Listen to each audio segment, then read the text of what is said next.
stay brave, spend every day on the pavement. Envying my neighbours, ashamed of my stained trainers.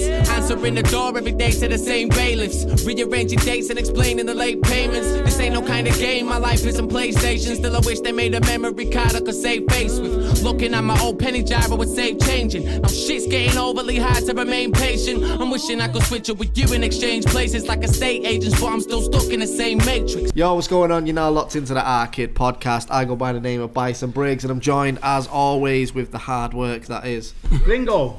We are here, joined today by the man, the myth, the legend himself, Blizzard. Hello. Say hi, Blizzard. How you doing? You alright? Got a few people in today. We can do a little clap. How's it going, bro? It's been Good. a while. What's going on? Nice First one. time I've met this mad bastard. Yeah. I love him already. We've got Hopefully it's the matching last time. keyrings and all that now. First time I've met you too, bro. How you been? Yeah, it's been good, man. It's been good. It's been good to do the podcast again. Obviously, Gringo's had a baby girl as well. Congrats. Yeah. If it's mine, it could be anyone's. No, I'm only joking, babe. All I'm saying is I'll never say DNA anything like test. that on camera about No, my obviously missus. we'll pay the bill, but what's his DNA test through first? Like, I ain't just throwing dough out there if it's not mine, so, you know. Fuck's sake. So what's Anyway. been going on anyway, Blizz? You're back living in Manchester now because you went down London for, was it a couple of years? I was there for about 4 years. Yeah, I was in. So I moved to Manchester, moved to London. Even lived in Didsbury all my life, Yeah. and then moved to London when I was just short of 20. And with my missus, did music down there and stuff, and got a few jobs and did whatever, and then moved back in June of 2018. And yeah, it's been good. You're back here for good now then, or? Nah, I'm definitely going back. I'm definitely going to go back to London. Me and my Won't missus stay have up been here, talking wicked as about it. Nah, it has its pros and cons though, doesn't it? Like, I feel like Manchester, like, everyone knows like everything about you, and it's like, for example, where I live in that, like, and the job I go to, everyone knows what you're doing, and it's like, oh yeah, It's you because you just put out. everything on the internet. Oh, it doesn't help. It doesn't help. Does Everyone it? knows how old it I am. really doesn't help. Nah, I just like London. London's a bit of a myth in itself. It's interesting. Every different place you go to, like you go to Brixton, that's its own place. Clapham, Camden, Kensington, you know, bloody everywhere's completely different. And I like that, you know, the music industry's there, bloody Kensington High Street is just label after label after Do you think it label. made a difference, that? Because a lot of people say, oh, if you're going to blow up in music and you're from Manchester, you need to move to London. Do you think that is an actual thing, or is it just a bit of a myth now? I think I really fell for it though. Yeah. Like at the time, to be honest though, Bugsy was just blowing around Yeah. the time that I moved, and I think Bipolar Sunshine was doing a lot down London at the time, and this is like before H like had his come up. It's a couple of years ago. Really though, I don't really think it matters Yeah. where you're from. Like, you have people in the music scene like on a bigger level like Muramasa, and he's from Guernsey, and Yeah. like he just does what I used to do, which is go down Especially to with the London all the internet time. nowadays. The internet is everything. Yeah, like it is pivotal to making music, and having an internet presence is important, but that also means that you can build a studio in your house and record and still get to all the right places. Like, my first ever radio play was with Mary Ann Hobbs on Radio 1 on the Yeah. Breeze Block, and I was at my mum's in Didsbury at the time that was made. I didn't ever go and meet the woman. I just Yeah. sent her a song and was like, hey, listen to me and what do you think. I didn't need to be in London at that time, but I guess I was down in London so much anyway, it was more Yeah. cost efficient for me just to do it. Did And I it did not- enjoy it. Did it not affect your music moving away from the gay scene in Manchester? Here we go. Yeah. But let's go back to the start. So I remember you was like, came out of nowhere really, obviously a part of Mayhem. Yeah. How old was you then? You was, because you was like the think I was youngest in the 11. scene, not even in like the Manchester scene, like in the scene, you was probably the youngest. Me and SBD, I think. Where is he now? Where is he now? Looking for his dad. SBD's my dude though. SBD's my dude. No, Never sorry. ever knock SBD. Nah, he's the man. And No, he needs to I come remember- back as well. You and well, SBD, Mayhem, man. SBD was he was about as like talking like television about, like, you wasn't just doing shows, you were everywhere. One of the first shows I ever remember seeing you was Sway. I think, what were you? Live Cafe. Sway I went got to locked off. Urban yeah, Music Box was it? Yeah, I went to that. Yeah. Were you there? And Urban Superstars as well. Yeah. was you? That was me and SBD as well. I was in the front row trying to touch it and that. Yeah. And here we are today. What got you into spitting, especially at that age? Because everyone was sort of like 15, 16, going into like late teens, and then you came out being an 11-year-old. Did your mum let you do it for the start? Or was it just like something you just fell into because of Shifty and everyone else around you? Yeah, I think I did kind of fall into it because obviously not only Shifty, like his older brother Trim was an MC, and then my other cousin Martin, SNO, was his dubstep. He was a dubstep producer. Yeah. He was around the time Scream was doing his stuff. Yeah. Just when he was like coming through.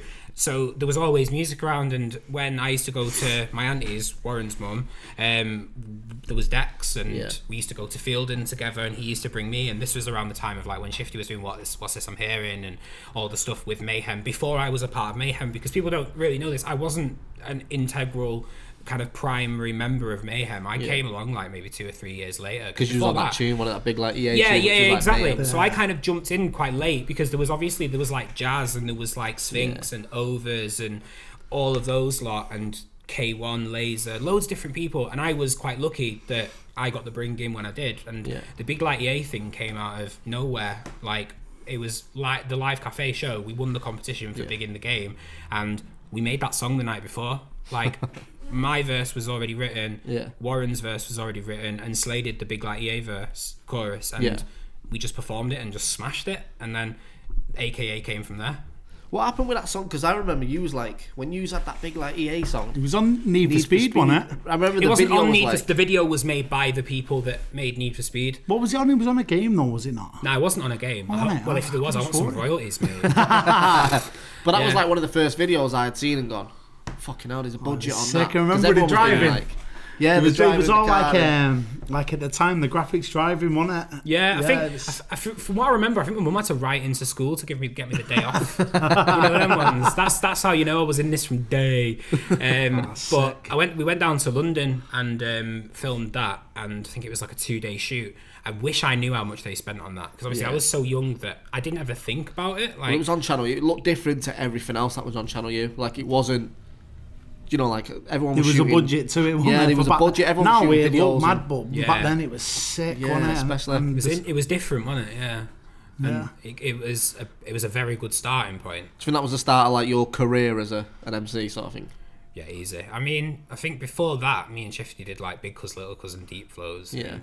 And I think I think they were the first 2 tunes that I'd done, and then Big Light EH came out of nowhere, and yeah, that propelled everything. Yeah. I started doing gigs, and I did like Music Box. We opened for Gets. We did a Boy Better Know gig and we did like Scream was at one of the gigs. Like, we did a set with him, and yeah, it's just like but being that age, I had no idea. Well, I was just going. Yeah. Like, Shifty would call me and be like, we're going to Jabez Clegg. I was Yeah. like, okay, can I get in? Yeah. All right. Day saver, £1.50 and that. Because yous was a big part of me, like, that's what I listened to hardcore. Mayhem was like the main, do you know what I mean, like a part of my childhood. Yeah. I'm talking a big 5-6 year period until I had Which is, to. this is the thing that weirds me out the most, is because like I get people that are like fully grown men say this to me. I'm not saying you're like old or anything like that. I'm only 3 years older than you. Oh yeah. Yeah. You're 28. I thought you was in your 40s. No, yeah. I'm only joking. No, I'm 28. Yeah. No, but like I think I can't remember when it was. I think I was in London when I was just moved down there, and everything was still fresh. And someone came up to me, and he was like one of those Canary Wharf suit wearing guys, very very well presented guy, and he said, "You're Blizzard, aren't you? Like, you was in Mayhem crew?" And I was like, "Yeah, yeah." And he was like, "I used to listen to you when I was a kid." And I was thinking to myself, "You look like you make about 70 grand a year. What happened? You're not from the estate. You're not from the estate, you." Yeah. It is weird, man. Because when that happened, I mean, that was like your starting point, but that's when I noticed anyway that you was going down London a lot more. Remember you working with Little Rascals, remember them? Yeah. Because at the time, he was like, sort of, as the younger category, he was like you, Ice Kid, Chipmunk. Yeah. I mean, they was a couple of years older than you, but they were still were, classed yeah. as the Obviously, youngest. you'll remember he was in it. You just said, "Do you remember that?" He was in. No, Do you remember Wiley? I'm trying to talk about that scene at the time because it was when Grime was Grime. It's not like it is now with drill. And everything. It is For me, that was the Grime, golden like, era. Your was. era was the goal. Like not K saying Sounds and New Yeah. Brand by Flats. Frigga, but talking like he's dead, he's here, yeah. And I'd ask him if he's excited for his attic, as always, but he's just done it, and the guy's absolutely unbelievable. Thank you. Right, Thank you very much. So the thing is Blizzard's not something of the past. Wait till you hear the new stuff. Yeah, But I took way we've too got long to talk with it. about the past, because that was the golden era for me. Yeah. All the music back then, it was amazing. And Yeah. We were saying this to like I said, it's a XP, the pleasure. days of like Unity Radio being the legal raves and like not even illegal, but just like it wasn't on air. It was like All you go in, there was FM 50 man sweaty in a box, spitting over shitty fucking Esky Street beats, one and on Jersey Street. yeah, and it was hanging, but it was meant. And you had like All FM as well, which I think where's that Fallowfield or something. I think it was. Yeah. Like they don't have that anymore. Everything's so polished and that now. But we've been trying to get Top Records and that, and like Eastern Bloc. Eastern Bloc, yeah, I spent a few quid in there, mate. Now it's a hairdresser, isn't it? The new one's on Stevenson Square now, yeah. The old Eastern Bloc, I used to go there and listen to like Digital Mystics vinyls, and they used to look at me like I was a weirdo. Like, yeah, I want to listen to Midnight Request. Why people were getting their hair cut in there and you're listening to your vinyls? Yeah. Short back and sides, and there's a guy with a turntable. A bed banging. What was it like being 11 doing actual like tours and shows? Because like you said before, you didn't quite know what you was doing. Was it hard to sort of deal with everyone knowing who you was, especially in school, I imagine? Yeah, that's a good question. I mean, with doing shows and that, I never known any. Not this sounds well like I'm a child prodigy, but like what I mean is I didn't really know much different. Yeah. Like I remember the first ever thing I did was Platoon, which was at Club North. Yeah, I think I wasn't even 11 at this point. This is before Big Like, and I remember I was so short that you couldn't see me over the deck. So some guy had me on his shoulders and I was spitting bars and the crowd were going sick. And there's still a picture of it, and my mum bought me a brand new shirt from Matalan for it and was like, "You're going to mint at your show, Brad. I'm so proud of you." And I just didn't really understand it, because to me, I was just rapping. It was just like being at Fielding, but I've got a lot more spectators now. A lot more people are looking at it. But I probably got quite... The reason, I don't know if the reason I got so well known off it was because I was just some little chubby white kid. You know, there was no one else doing it at your age. Everyone else was older. Like everyone else was even 16, 17, 18. But then you've got... And it's not like you was 11-year-old kid spitting. You were better than most people that were spitting that were 18, 19. Yeah, to the point where people thought Shifty was writing my bars all the time. But how old was you when Shifty wrote your first bar? 4. Tell you what, now you brought let's speak about that, because that was a rumour that was going around that Shifty writes Blizzard's bars. Was there any sort of truth to that at all? Or I think he helped me with flow. He did help me with flow for a while, but the thing is, I was writing like poetry and stories when I was like 8 or 9, and that was something I always enjoyed doing. I remember I used to go to like a creative writing class when I was in school, and only a few people got picked for it in primary school. I wouldn't say it was gift, but it was always something I was dead excited about. I could never draw. He was good at. Yeah, I wasn't singing, I couldn't play an instrument, but I just loved writing and reading stories, and I was a bit of a nerd as a kid. Like, I don't know if you probably know the story that I used to read encyclopedias when I was a kid, and I knew all the capital cities of the world. Like, I was a proper nerd. And it just, writing to me just was normal, but the flow thing was really difficult for me. But then Shifty was like, nah, you need to be like dun dun dun dun dun dun. And then I was like, something, and proper teach me. But maybe because I was always around really good MCs, it was almost like contagious, and it became quite normal just to be able to put lyrics together. Did it ever get to a point where you was in school and, like you say, everyone knows who you are because you are smashing it at that point, where you sort of had to live up to a different person that you was in school just to be Blizzard, not Brad? I get what you're saying. What you have to understand is, though, when I'm saying I'm going to do gigs, I've got no proof really, because they're not at them gigs. They're 12 and they're doing their homework. You know, like, he thought he was staying at Ryan Giggs. He's not getting groomed or something. Oh, God. He's gonna go and do gigs and that. I thought like I was the man, but people in my school, because I'm from Didsbury, it's like quite a suburban place, everyone was into rock music and indie and listening to so no one really paid attention. No one really paid attention, and I was called a chav, and people didn't really care for it. They just thought like, oh, he's going through a phase, just like do his thing and he'll eventually listen to his Arctic Monkeys, you know. But some people really liked it, the other chavs in school. So you fit right into the box. Was you not like a celebrity in your school, like because you was a celebrity to us, do you know what I mean? So like, you'd think if you was an 11-year-old with Blizzard in your ear, it'd be like king round our way. People knew I was an MC. And like, I used to go on my lunch breaks to what they call the banks, which is like where our school is. It's almost like it's on the first floor, and then where our football pitch and our AstroTurf was stairs down where the Mersey is. And I used to go there, and we just have like little 3510i Nokia with music playing out of it and spitting bars. And there was about 4 or 5 people that were all doing it, and they ended up stopping because they couldn't hang with me. They couldn't do it as good as me at the time. They're all sitting there like, fuck's sake, here's Blizzard again, man.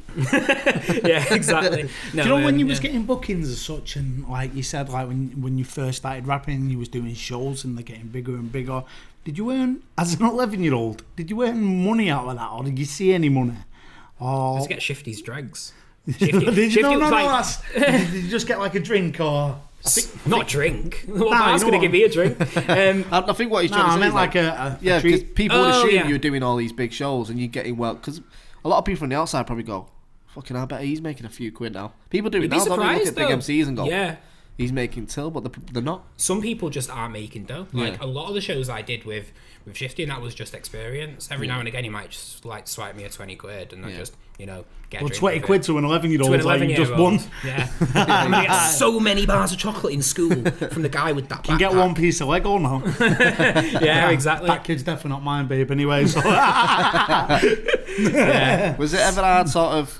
Guessing if everyone listened to rock in your school, that was it ever hard, sort of living up to the tag of Shifty being your cousin and you being a younger MC, or did you kind of just feel like it clicked and you was looked at the same sort of level?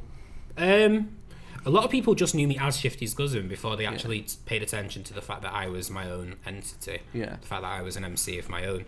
And I think the fact that people knew I was Shifty's cousin at the time really did help, because it's kind of like, almost like, wow, you're like related to someone really big in the scene. Let me hear what you're about. Yeah. And it did help. And I guess people did pay more attention, but it was only after sort of I left school when I was like 15, 16, and I think I just started Don't Flop, and like I'd done an EP and I was doing like one extra, that people actually started to say, wow, he's actually doing a lot more. Spit. Yeah, and they were actually taking it a bit more serious. It wasn't just like I'm the chav with a little phase that I'm gonna just But I think at that point everybody had to look at that Shifty's friend. That's because he was levels above everyone. Back then he was the king, wasn't he? Yeah, he was. He was levels above everybody, so sure. Nobody got enough recognition as he probably deserved. I think even Slay, to an extent, a lot of people didn't rate Slay as Slay's sick, and a lot of people were just like, he's in Shifty's crew. But that's what happens when you get pigeonholed dead quick, innit? Especially if one of you is like couple advanced steps. Like Moss team with Shotty Horror. Yeah. It's the way. Like everyone just the lead singer of my band. But was that ever sort of like you say, people go, oh, was it hard to deal with the fact you was writing your own bars and then people would go, that's Shifty's cousin and not Blizzard? Yeah, I hated it. Because it's like, what do I need to do? Do I need to have the lyrics in front of me and write them in right? But that's why I started to learn to freestyle, because I got to a point where I was like, you really aren't going to believe me here, are you? Like, why? Fine, what I'm going to do is I'm just going to do it on the spot. And then I started like listening to a lot more rappers. I think I just started listening to like Immortal Technique and Diabolic and Gangstar. And my friend Dan at the time, who lived in Didsbury, he was like a proper boom bap old school hip hop head, like loved like Group Home and Jabu the Damager. He sent me like I would go to his like every Thursday or Friday, and we'd listen to this Garage Pressure, which was a dubstep radio station in Australia, and we had to stay up from 5 till 7 in the morning to listen to it. And I remember it very well, because every night that I would go there, he'd give me a USB stick and be like, bring it back when you're done, and just format it, and it would have like all these bangers, and it was like Group Home and Drew the Damager, Gangstar albums, stuff, and I just studied them, and stuff that, well, not the only that you get over there, this was like before, this was when people were using SoulSeek and like just before LimeWire, and you had to really dig deep to find music. But listening to all that kind of stuff made me just want to learn to freestyle, and I did. And then eventually people were kind of like, oh yeah, he actually can write his own stuff, and he's actually okay. Do you think you can pinpoint an exact point when people actually took notice of Blizzard? That's a good question. Because you've had a few high points, haven't you, in your career? You've done quite a few things here and there. Fire in the Booth was big when that happened, like, because I can't remember how. I think me and Gecko did ours on the same day, so it was almost like, yes, Manny Takeover, we're doing this thing. And I think Sooner Than Never just got to number 1 on the hip hop charts on iTunes with no label. Technically I was managed, but I wasn't under a label. And then the second EP went to the same place. We got number 1 on pre-orders, and Ed Sheeran bought the EP and tweeted me and was like, yo, this is sick. And loads of other people like P Money was tweeting my F64 lyrics, and it was like, wow, this is actually really weird, because I'd never understood ever there being a transition. It wasn't like I was just the MC Yeah. in school to then doing Fire in the Booth. It just was really Just happened. faded. Yeah. And the timeline's a bit skewed, but we got there in the end. So when did you go to London before you started battling? Or battling was post Mayhem, wasn't it? Post Mayhem. Or was you battling while you was in Mayhem? Yeah, you're right. Yeah. Battling was after Mayhem. So just about. So sticking on the Mayhem thing, so you did obviously you've had big like EA thing come out. Shifty was bringing Get Your Hustle Hustle on out. 1 and 2, and we bring Mayhem. We bring Mayhem out, and then remember Shifty went on to Westwood show, but he was still representing Mayhem at the same time. So Mayhem was pretty much at the top of UK grime. Like obviously there was a few big London groups, Soul Solid Crew and all that sort of stuff at the same time. But yous were the first doing this for Manchester. So much above everyone else. How much levels Mayhem was so much levels at the time past everybody else. Wasn't there?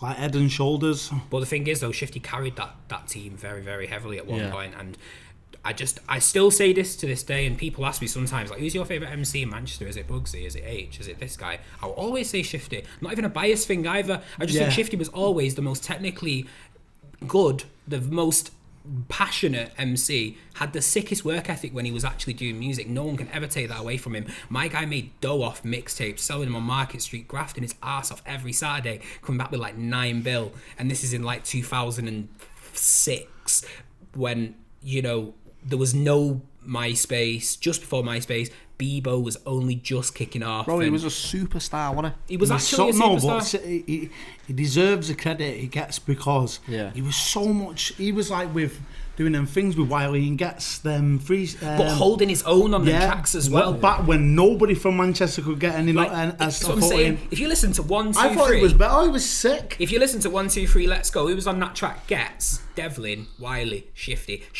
annihilated every single man on that tune. And I'm not even saying that because he's my cousin and I'm a tiny bit biased. Always I'm going to be a little bit biased towards him. But he was holding his own with many, many other MCs, and there's still MCs in London that would dream to be as good lyrically as he is. He wasn't exactly always very radio accessible, but he could bar. Maybe that's where about being radio accessible at that time as well. Really. No one was trying to be commercial. He was seen as cheesy if he was trying to be commercial at that time. But as well, it's like people weren't as playlist heavy. Yeah. Like, because now it's like... Well, there's no Spotify, no iTunes. Yeah, not even that kind of... What I mean is like people weren't fighting for a 1 extra playlist and they weren't fighting to like go on radio, because everyone now, from what I've noticed in the past, people bring their most commercially viable song to radio. Yeah. Whereas back in the day, we would just send tunes to radio. We'd just be like, what do you think? And Target might play a track that we'd only ever play once, but that was the biggest thing of our week. Yeah. And now it's like, I thought about it because I even had to think about it with the music I'm making at the moment. I was thinking, what song's going to do well on radio? And I never would have thought about that when I was like 14, 15. Yeah. I was just making songs. I was just spitting. The best thing at that time was having that song that everyone Bluetoothed about. Yeah, you know, being on the back of the bus and someone played your tune. Which was my big cuz little cuz, I guess. So, like, maybe Big Like EA. That was like a platinum plaque, that. If you was on the bus and someone played one of your tunes at the back and you put your head down, like, yeah, there we go. I'd done some Bluetooth, but I hold it there. And all. Like infrared, like Bluetooth phones together. We got an older one. Takes about 4 hours. So intense. Yeah. So you were flying with Mayhem. You was going absolutely everywhere. You was still pretty much in your prime, spitting at that point as well. Then obviously he's Shifty, not. He weren't in his prime because he's just done an article upstairs, and that's his prime. That's his prime now. Well, going from where we was at, so. You was at this level here where it looked like everything was going to break through and you were going to become, you know, a Soul Solid Crew or something. What you should be. What you should have been. What you were to be. And then Shifty has his accident. How did that change? Did that change everything overnight, or was that like a... Within seconds, bro. I remember exactly where I was. I remember the clothes I was wearing. I remember the song I listened to on the bus to the youth club the moment I found out it happened. And it was just like someone had just punched a hole in the window and everything just kind of broke down. And I felt a bit lost because though I didn't feel like Shifty was carrying me, when I look back in retrospect, he was kind of carrying me through. Every show that I was doing was a result of him. All the music I was making, I would put it by him first. He was like, he is my brother. He's my mum's, you know, my mum and his mum are twins. Yeah. He's my cousin, but he's my brother. He's my fucking brother for life.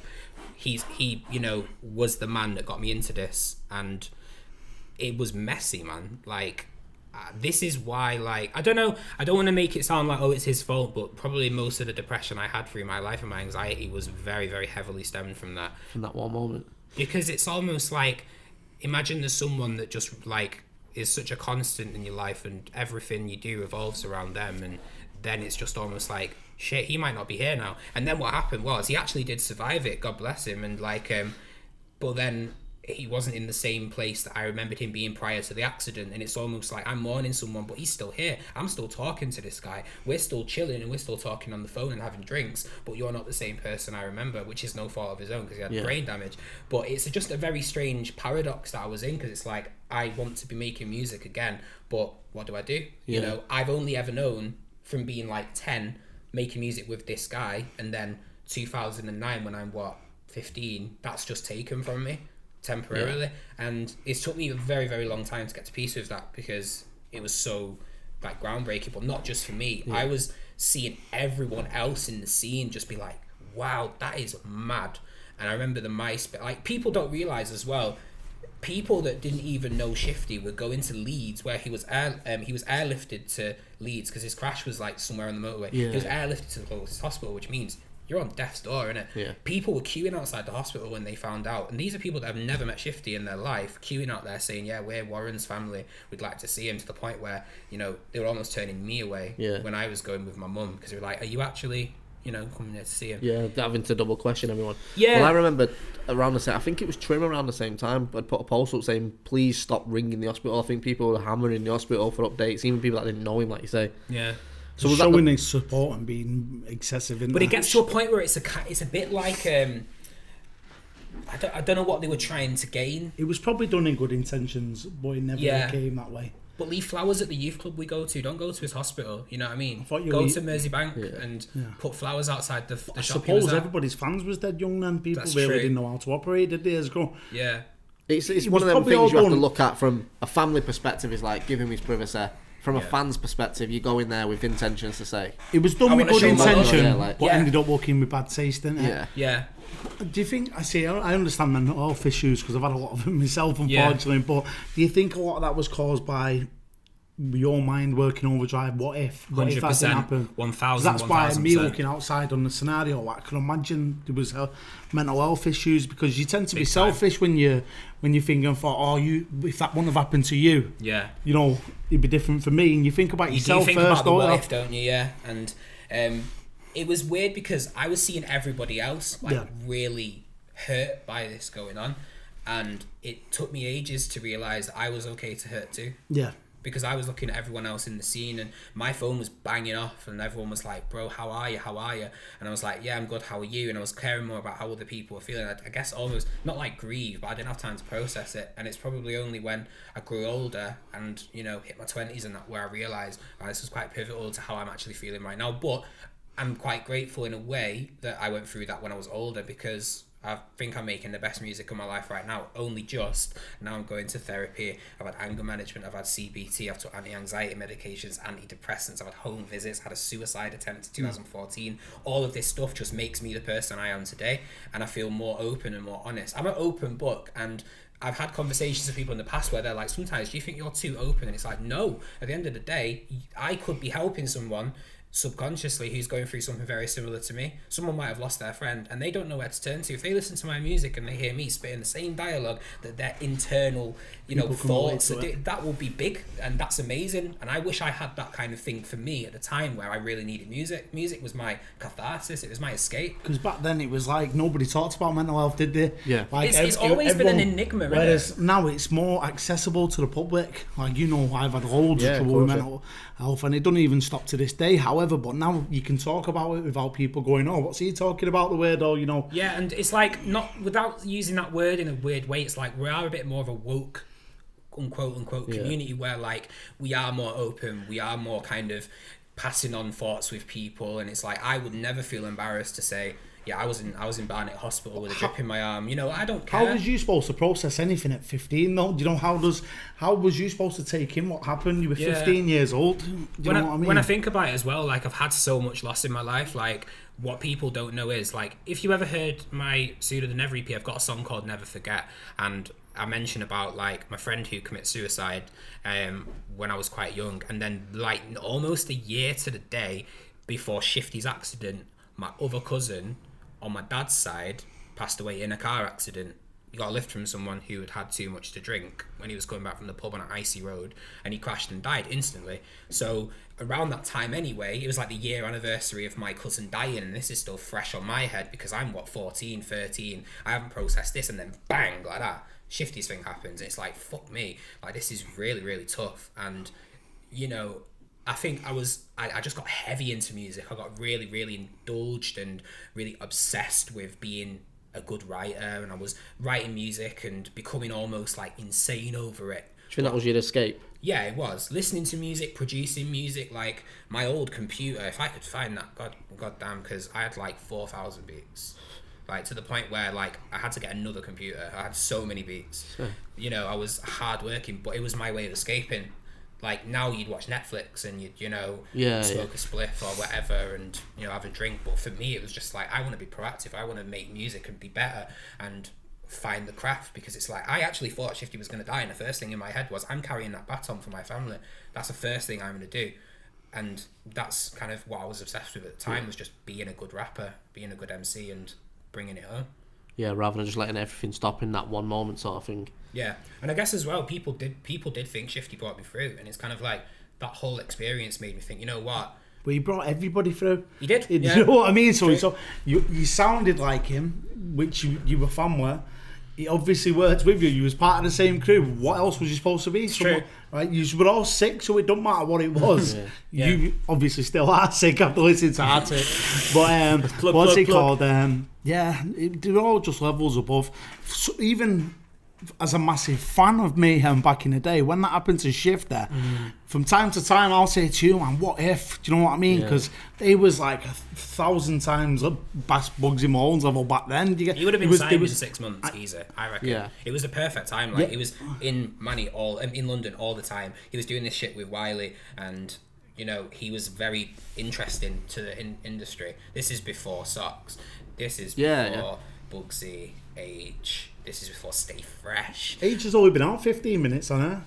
It's a long time before H bro. Listen, H is a hard-working motherfucker, bro. You're like Benjamin Button, you're only 25. Me? Yeah, I'm sure you get younger. So was that sort of... Did Mayhem end pretty much then, or was there a couple months where you just tried to make it work, or was it kind of, this is time to be Blizzard sort of thing now? You know what's weird? I don't remember when Mayhem... I don't even think Mayhem ever disbanded, because to me, I always have felt still like Mayhem, but we just never did shows and we never sort of pushed it. But I don't think it stopped when Shifty had his crash. It just kind of naturally fizzled out. I became a bit more quiet and I became a bit more inclusive, and Slay was doing his own thing, and he was like, and there was Rem, and everyone else was just doing stuff, but, you know... I never remember Mayhem actually ending. Suppose it would have been weird doing a show without Shifty at the front of Mayhem. Oh yeah, 100%. How was your relationship with the rest of Mayhem after that happened, with such as Slayer, and, you know, did that affect your relationship with everybody else? Not at all. I think if anything for the positive though, because I feel like people were looking out for me, because I'm still a kid at this point. Yeah. And, you know, I've always been like the not the son of the group, but I was always like the little brother of the group, and like all the people like Slay, Hypes, obviously not talking Mayhem, I'm talking the whole scene in general, like everyone was like looking after me. Slay, Briggz, Hypes, Brownberry, OG, everyone was just like wanting to know how I was doing, and I made real close, and I feel like the real people that I still speak to now were there before and after the crash. They're the people that I will always stay, you know, very, very true to. And Shots over there as well, fucking Don, like, boy for life. Yeah, you say that, he'll whack you up.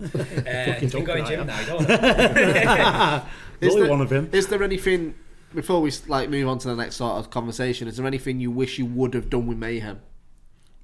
I wish that we'd done an album, like a full-on, like... We did kind of do We Brang Mayhem, but it was a mixtape and it was dead rough, and we weren't making our own beats, and we were just taking stuff from like Flukes, and we had other producers as well. Like there was a guy called Shiloh who lived in Kent, and he did like loads of stuff for Get Your Hustle On, and like I wish that I was as good a producer then as I was now, because I think we've been making fire back then, because Shifty was hard and Slay has always been hard. Rem is amazing. If we had like the facilities now that we had then, like we were going to Par Street Studios and Airtight and like Blueprint, and we could make professional sounding music with the links that we had then, it would have been amazing. It's shitty that it didn't happen, but you know, you can't look back in anger. Just to, yeah. just to have that one body of work. Sort of. You can. When was the last time you seen her get your hustle on and them mixtapes? I found one in my mum's house. There's plenty of them on the shelf up there. Really? We got them all. Mayhem ones, We Mayhem ones up there as well. I'm stealing all of them.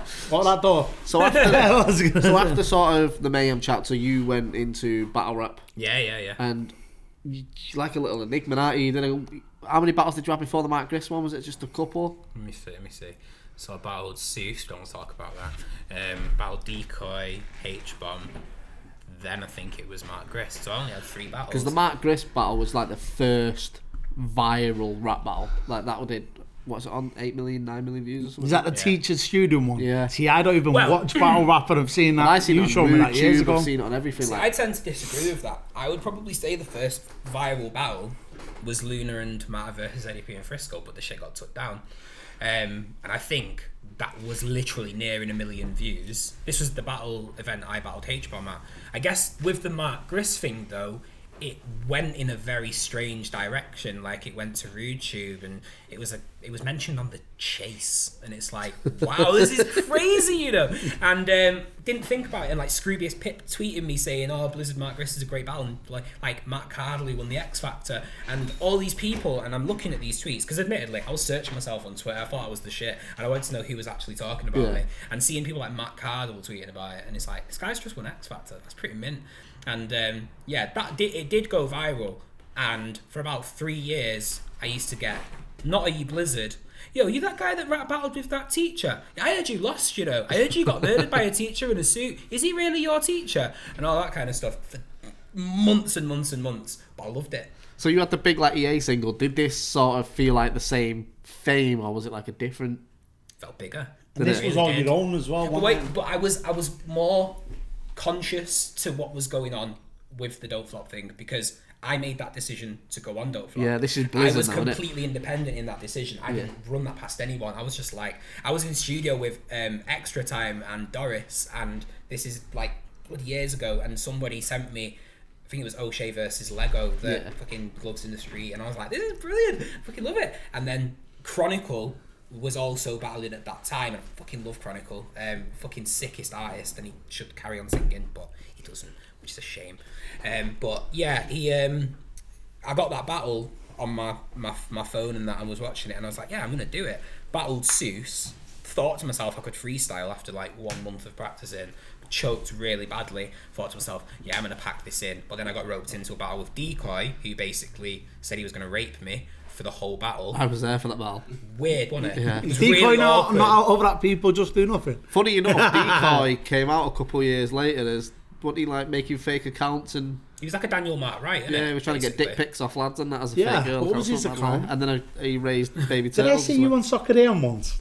Yeah. Oh, yeah. I'm Yeah, so it sad did, you man. mentioned I was like, Yeah. wow. And I thought, wow, Blizz is on Soccer Day. Strong this, man. But you FaceTimed us something, I didn't you? FaceTimed I'm it, sure that's and Blizz. my internet was so bad that it cut off in the middle of Soccer AM. He was just wanking and that. It was mad. Yeah, and he was like, so we're having some technical issues, guys. Let's go to the crossbar challenge. I thought, did I just see that? That was years ago, and I thought, sure, What was Blizz that was for? just. I can't remember. A guy contacted me and was like, "Oh, I think this was just after me and Shots did. I think Oh, just for Copper after 90? for Copper 90, yeah." And I think he was maybe He was going England, weeks and all that, wasn't Yeah, you? exactly. And a few months later, somebody contacted me from Soccer AM and was like, "Do you want to jump on and just talk about Manchester United's game?" Can't remember who we were playing. But yeah, it was literally supposed to be like 2 or 3 minutes. Yeah. And I was well excited. I was like, Tim Lovejoy, mate. That's let's do it. Achievement. And was well gassed about it. And then my FaceTime was terrible, and the signal was like, yeah. I enjoyed it. Yeah. I thought I made that up then as well. I thought, I'm sure he was on Soccer AM. I thought he was going to go, nah, what you on Don't tell him about? I'm lying. So after the Mark, was you living in London for Mark Grist? Nah, I was in Manchester. What made you go down to London? Was he like was it sort of the back of the success of the Mark? Because that Mark Gris thing lived for quite a while. It did, yeah. What did you get anything out the back of that? Any sort of shows or? Got a 1 million view party. That was great. Did you? Yeah, I think it was at like what's the zombie shop now. Do you not remember that? No, I feel no. like you might have been. Maybe you weren't there. Maybe you blocked it out of your mind because it was so bad. Maybe. I think it was and Chronicle put on this 1 million view party where we were just like I performed like Neckbreaker, like really old songs. Yeah. And I did get a few shows off the back of it because I used it to push Sooner Than Never at the time. Yeah. Testing the Water. I think Testing the Water just came after, but Sooner Than Never was out, and I did get a few gigs off it. I did like I Love Live shows and loads of other things, like little random shows in different cities. Yeah. And yeah, it was great. And I guess that was the first time I ever thought to myself, people actually know who I am, and this is strange. Yeah. Yeah, I'm sure about that Sooner Than Never album off iTunes. you better. I did, so have you got that money? That much. I do So you need did. it. So you Briggs bought the water with it before. fuck's sake. So you had the Sooner and Never EP. Did you go to London after that? Was there a reason you went to London? So yeah, I'll explain, because what happened was I was going to London so much. I was probably there like maybe 5-6 times a month doing different things and staying at people's houses. I was managed by my old manager Quan George. He was living in London and he just moved down after uni to kind of pursue music. He works at like a record label now. I think he's at like Polydor, doing really well.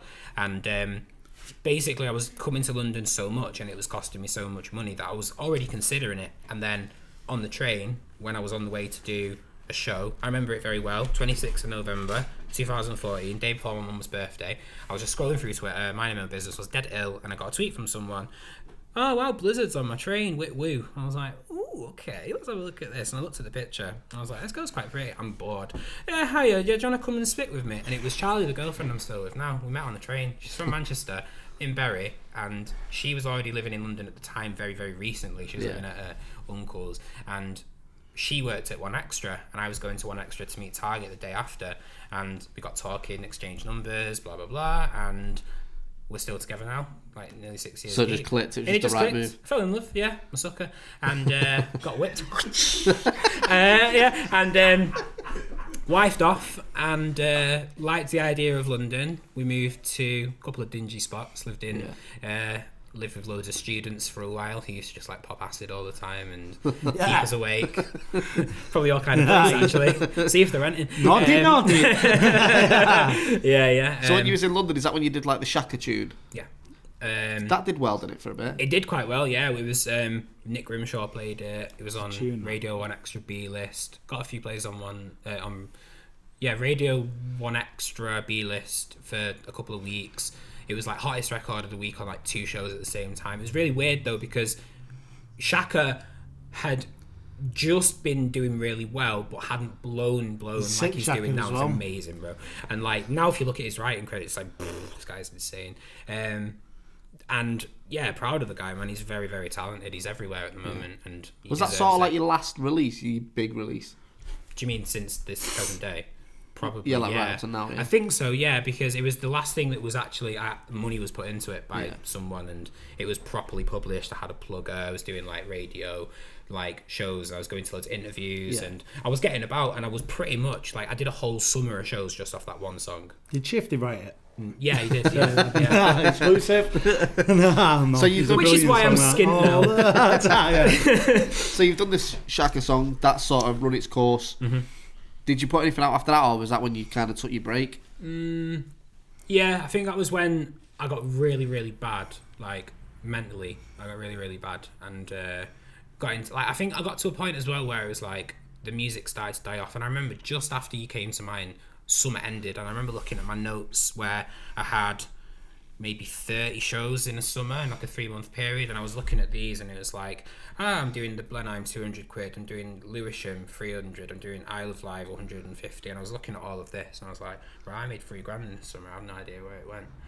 And then the shows ended, I had no music to do, I could have completely carried on. Like most people with that kind of momentum would have been like, right, studio, now let's do it. But for some reason I just didn't do it, and I was in a job that I hated and was barely struggling to get by, and I got to a point where I was kind of like, wow, I really hate my fucking life right now.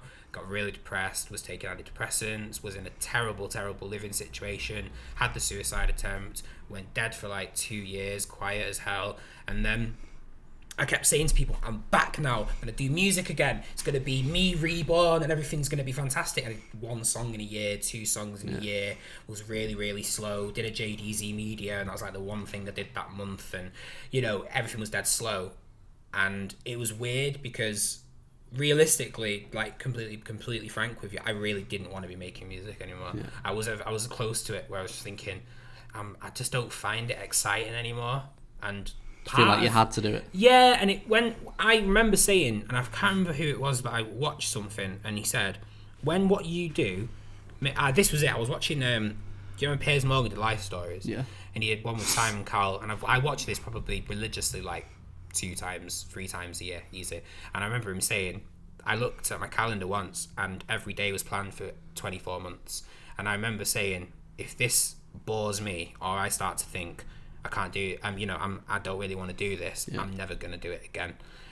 And I was very close to that point where I was kind of like, I'm bored now, like I need a new chapter. I decided I'm going to make beats for people, and I was sending beats to like Shotty, and I was sending beats to Wiley, and doing all this different stuff, RAO, and just doing something still kind of musical, but I'd put on loads of weight, and I didn't want to be at the forefront of the cameras and showing myself off, because I didn't feel as confident as I was like when I was at the height of it, when I was like, what people don't know is when I did By Fire in a Booth, I was 8 stone, 7.5 stone. I was dead slim, was smoking hella weed and not eating, skipping meals, not sleeping. I was dead unhealthy. Like I felt like a smackhead.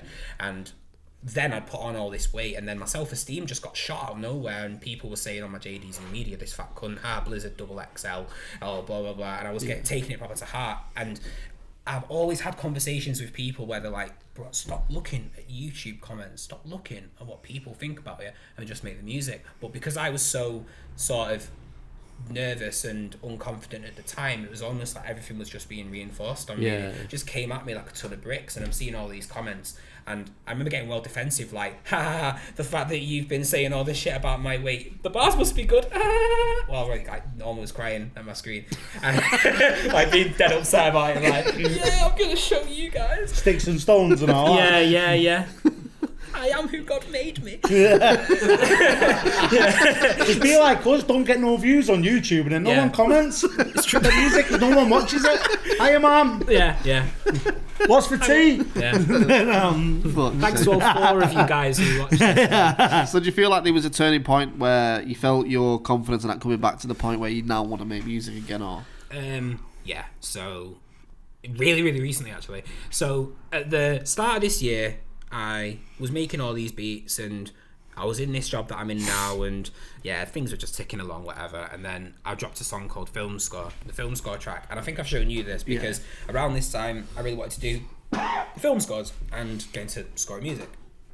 And I made this song where it starts off for like 1.5 minutes, there's really slow piano, and then I speed it up gradually, and it just goes into a banging trap song. And the feedback on that was insane. Like I had loads of people that used to tweet me that stopped tweeting me when I gave up. Now back on your case. So it all went full circle, and then I was kind of like, right, I really like this now, I'm gonna make more music. So then I dropped another song called Synthetic Bliss, which talks about addiction and talking about like how I'm been hooked on cigarettes and drinking and taking Valium and antidepressants and all the different vices that you may have in life, whether it be pornography, music, sex, all this kind of stuff. Game addict. Dirty bastard. So I think after I wrote those songs and people were like, Blizzard, this is all really honest and I'm really liking it. And Letter to Shifty as well was another point. Like when I wrote Letter to Shifty, admittedly I kind of saw the whole thing with Cadet, rest in peace, and Crept, where they were kind of back and forth in each other, and I thought it was a perfect time to air my truths out.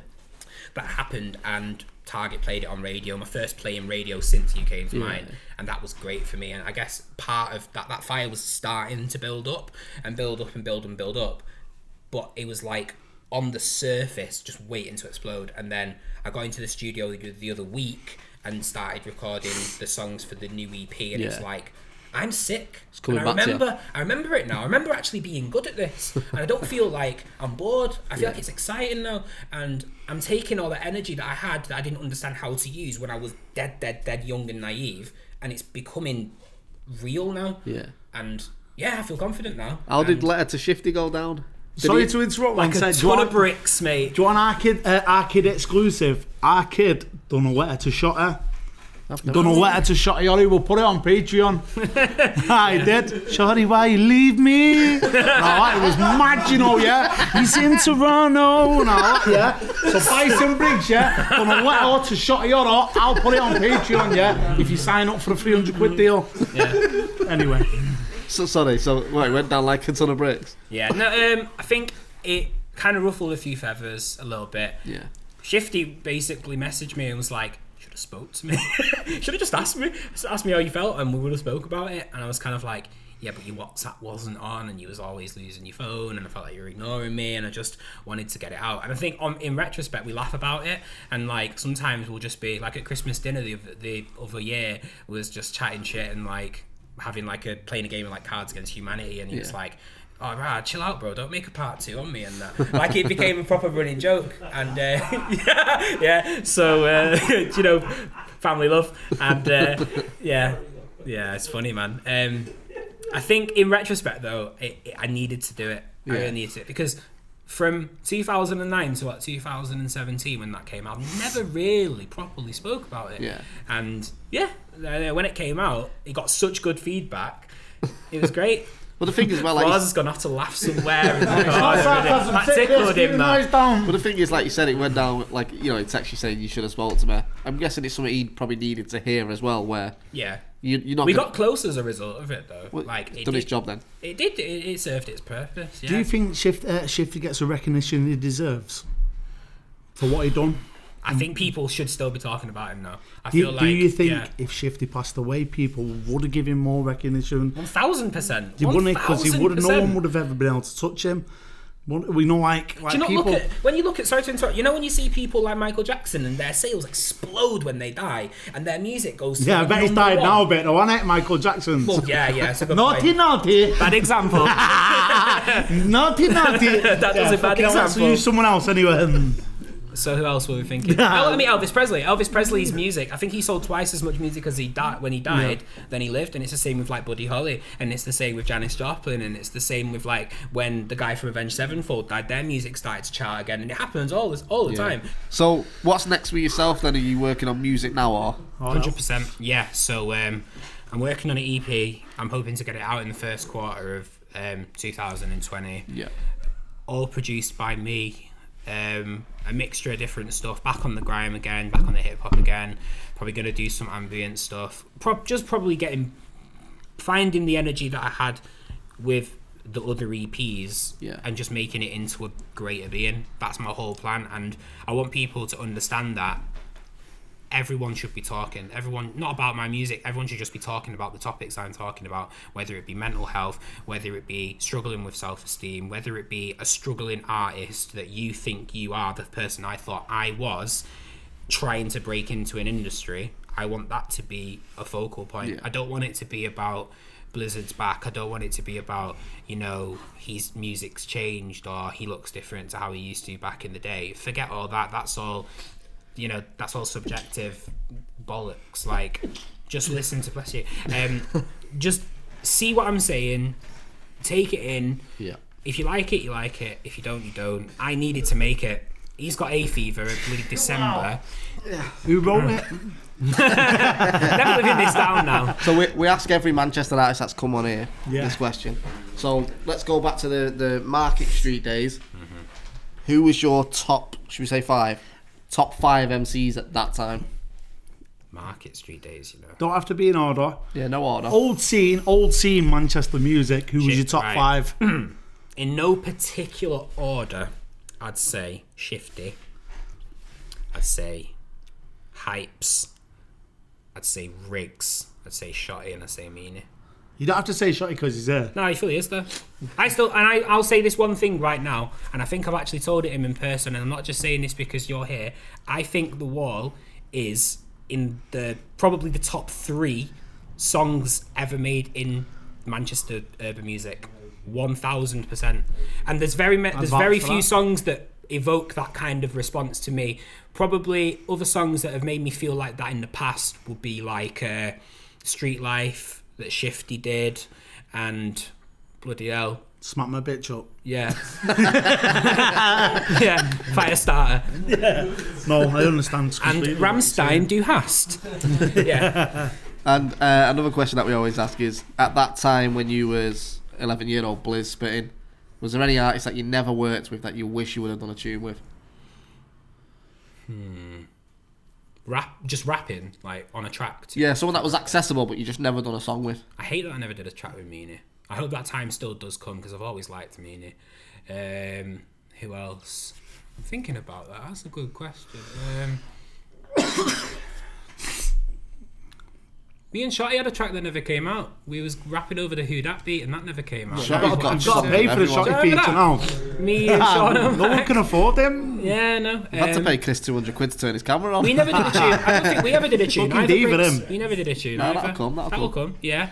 And yeah. One thing as well, I meant to ask this earlier, but I forgot. So, when you was at the point where you was like a top name in Manchester when you was coming up as a kid, and you, like you say, you had SBD. What do you mean, what?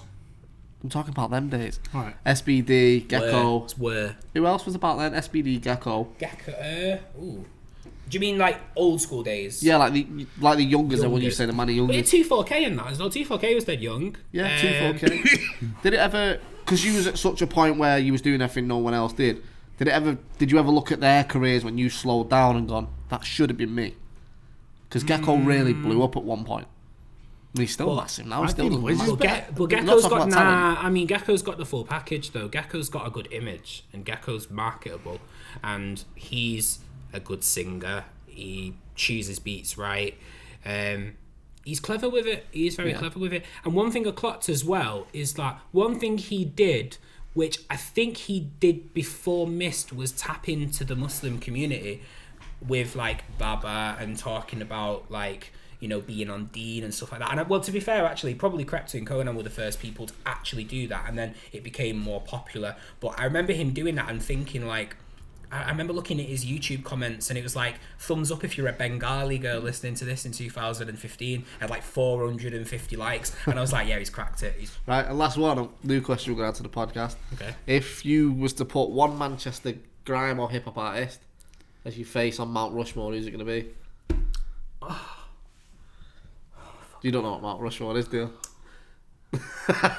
Who's the most important artist? I know what Mount Rushmore is, you mad cunt. Why are we talking about my Mushcore? I didn't know that. I was boring. Sorry. If you make a statue in Manchester of one grime artist, who would it be? Fucking Mount Rushmore. Is mad him in there? That to me tells me he doesn't know what Mount Rushmore is. Alright, if you could make a statue of one. Mount Rushmore. Grow up. You asked the question and you pass on. If you were going to build a statue... Mount Rushmore's offended him hard, you know. Don't insult his intelligence. You don't know what that is, do you? Fucking hell, mate. Right, have you got anything else you want to plug in? I'll plug the fact that I'm back on the music and I'm feeling happy about it. EP coming out. Watch out for the Attic. The Attic is sick. You can't avoid me. I'm like the plague. Back in them days when it was even a thing. Put more in your face. I am Blizzard on Twitter. I am Blizzard on SoundCloud. Don't use Facebook because they don't like me getting views anymore. They've throttled my fan base that I used to have. What else have I got? Yeah, just catch me about, innit? I'll be here. Has anyone ever blocked you on Twitter? Blocked me on Twitter. We had a conversation about this. I could list them off me. Jonathan Ross has blocked me on Twitter. Why? Wait, why? Oh, he watches this. I've never tweeted him. You know that. I've never tweeted him. Wassy, yeah. How did you find out who's blocked you on Twitter? I looked at his Twitter. I mean... When you go to someone's Twitter, you don't even know what you've blocked. I was like, ooh, I heard that Michael Fassbender's on the Jonathan Ross show tonight. Oh, that's a shame. I'm blocked by the guy that's doing the interview. I think I know why Skepta's blocked me on Twitter, even though we've barely spoken. I've seen him since. But I was too scared to ask why have you blocked me on Twitter, Skepta, when he was in the middle of his show. I think he blocked me because... Should have grabbed the mic. Where is he? Yeah. No, I think he blocked me because Wiley did a track called Soundboy Killer dissing Dot Rowan, and I produced it, but it was basically a carbon rip-off of Mike Lowry. to the point where it's the whole melody. Like, Did you charge for it as well? no, I gave him free. Ah, you sweet of then, course. don't worry. And I don't think he made money off it either, but it probably would be a kick in the face. It probably would have if Yeah. you didn't do it. Yeah, like if somebody came out and had a song that was like, I'm big like JD, I'd just be like, yeah, who do you think you are? Like, where do you come from? Were you Well, it dressed sounds up? better, that, doesn't it? No. No. Probably to you. Right, it's been a pleasure, man. The Thank legend you. himself, it's been a pleasure to get you on here, mate. Thank you. And watch out for his attic, it's sick. Yep, as always with our kid, I have been Bison Briggz, and this has been Jamie Gringo. And we're joined by our friend. Bradley. Say bye. Make some noise for Blizzard, everyone. Make sure you click subscribe. As always, if we get 1,000 subscribers, I will smoke crack on the show, and Jamie will do a Premier Battles battle. And get your shotty other rats. Get your shot your rats and subscribe to the patreon.com/arcade podcast. We out this bitch. Bye. Peace. Love yous.